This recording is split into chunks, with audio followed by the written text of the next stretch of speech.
있습니다. 오늘 기자회견을 함께 해주시는 기자 여러분께 감사 인사를 먼저 드립니다. 교육부와 교육청은 급식 노조의 만행으로부터 교권과 학습권을 강력히 보호해야 합니다. 작년 2025년 대전시 다수의 학교에서 급식 노조의 부당 파업으로 인해 자라나는 청소년이 받아야 할 정상적인 식사 제공을 장기간 못 받는 사태가 벌어졌습니다. 일부 중학교에선 미역이 없는 미역국, 우동이 없는 우동을 제공하거나 심지어 아예 급식 제공 자체를 중단하여 오후 수업까지 중단된 사례도 있었습니다. 이는 명백한 급식 테러였습니다. 급식 노조의 노동 정신에 따라 아이들의 수업까지 깽판치며 파행을 단행한 이유가 놀랍게도 계란을 까지 않겠다, 덩어리 고기를 삶지 않겠다, 미역을 자르지 않겠다, 냉면 그릇을 쓰지 않겠다입니다. 대한민국 교육의 역사는 6.25 전쟁 중에도 지켜진 K교육, 대한민국 교육의 자랑입니다.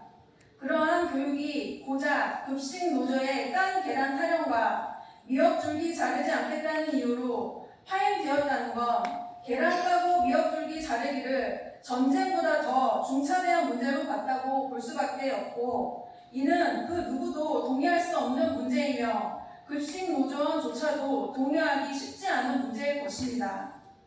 학교 현장 급식 시작 취지가 식중독 예방과 안전한 먹거리 제공이었지만 이들의 요구를 듣다 보면 이제 급식은 그만하고 도시락 배달이나 현금 지급을 하는 게 차라리 더 나을 지경입니다. 교육은 의무이지만 급식은 사회 서비스에 해당합니다. 사회 서비스인 급식은 한마디로 해도 그만, 안 해도 그만이지만 교육은 헌법 안에서 지속 가능한 대한민국을 위하여 명시된 국민의 3대 의무입니다.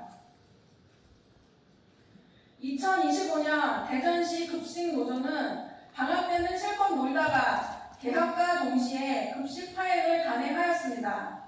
이는 명백히 학습권과 교권 침해를 인질로 잡고 자신들의 요구를 관철시키기 위한 테러 행위였습니다. 교사와 학부모들은 학생 보호를 위한 정상적인 식사 제공 방안을 마련할 수밖에 없는 상황이었습니다. 학생과 교사를 보호해야 할 교육청이 사회 서비스에 해당하는 급식 노조 파행을 눈감아주고 교사를 징계한다는 건 초중등 교육법이 요구한 학생 감독과 안전관리 급식관리 의무를 방치하는 행위입니다. 우리는 3년 전 서희초 사건으로 교권 보호의 중대함을 목도하였습니다. 정당한 학생 지도에 있어선 교권 보호는 충분히 지켜져야 한다는 게 당시 사회적 합의였습니다. 학교 급식 시간은 교사에게 학생의 안전지도, 생활지도, 급식관리 의무가 있는 수업에 포함이 됩니다. 급식 노조의 급식 파행은 초중등 교육법과 학교 급식법에 의하면 이는 명백한 교권 침해에 해당합니다. 국가 법률에 따라 부당 파업을 이어간 급식 노조의 위법 사항을 정리하면 아동복지법 제2조, 제3조 위반, 학교급식법 제10조, 11조, 12조, 13조 위반, 초중중교육법 제18조, 20조, 제24조, 제30조, 제32조 위반에 해당합니다.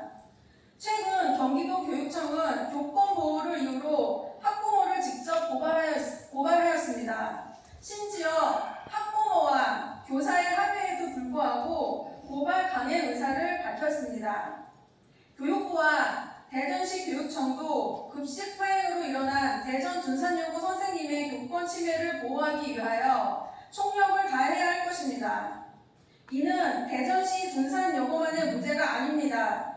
급식 노조 파행은 과거에도 있었고 교육 당국의 미흡한 대처로 앞으로도 계속 일어날 일입니다. 급식 노조의 노동권도 대한민국 법률 안에서 보장되어야 하나 대승적 차원에서 아동의 보호가 최우선이 되어야 한다는 건 전 세계의 공통된 약속입니다. 아동복지법, 아동학대처벌특례법과 유엔 아동권리협약 등에 의하여 아동은 최우선으로 보호되어야 합니다. 아동을 인질로 잡고 하는 투쟁은 테러로